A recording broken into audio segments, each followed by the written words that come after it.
Okręcie wieża, ratownik 18. Ratownik 18, okręcie wieża na słuchu i częstotliwość i cichy też proszę, tylko emergency na mojej łączności. Ratownik 18.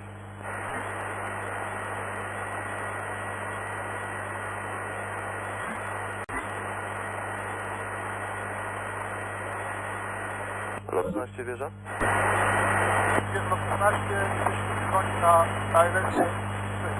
Lot 16 zezwalam lądować. Wiatr przyziemny 104 węzły. Informacyjnie na krótkiej, prostej waszej wyłączymy oświetlenie pasa.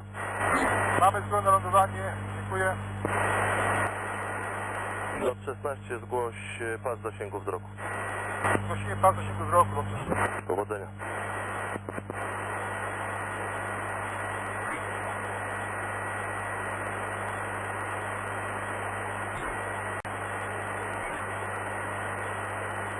To 20 stopni 5 węzłów. Dziękuję. Lot 16 widać pas? Tak, pas widać. Wyłączamy oświetlenie.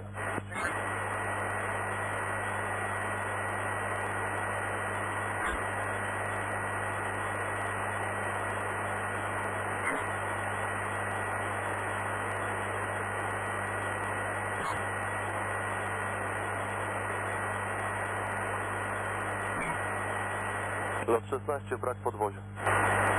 Dziękuję.